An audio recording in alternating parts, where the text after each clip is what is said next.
ڤایرۆسی کۆرۆنا پەتایەکی جیهانیە، خەتەرە، دەبێ پاک و تەمیز بین، خۆ بپارێزین.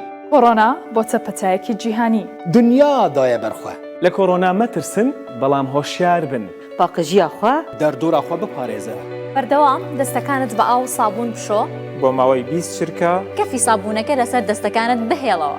نەچە دەستێک کەسی جۆرەکە دن یە سڵاوی بکاربینە. هەمیشە لە بیرت بێت کە نابێت دەست لە ڕوخسارت بدەیت. 2 هەفتەیە دەستم بەر ڕوخسارم نەکەوتووە، بیری دەم و چاو مەکەم، بەڵام نایخورێنم.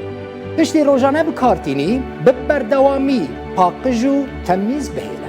ئەو ماوەیە گەشت مەکە. خۆ دوور بگرە لە کۆبوونەوە و شوێنە قەرەباڵغەکان. تەبلی خەلکێ نەبە. خۆراک و خواردنەوەی کەسی دیکە بەکار مەهێن. ڕۆژانە لە ماڵەوە وەرزش بکەن. ڕێنمایە تەندروستیەکان بەباشی جێبەجێ بکەن. ئەم ڤایرۆسە خۆی قاچ و قولی نییە بڕوا، خەڵکە ئەیگوازێتەوە، شارە و شار و وڵاتە وڵاتەی با، کە وایە دەبێ پابەندی ڕێنمایی بین، لامەدەن، بە تووش نەبن، خەڵکیش بە خۆتانەوە گرفتار مەکەن، ئاوا کۆرۆنا تەوقەدەن.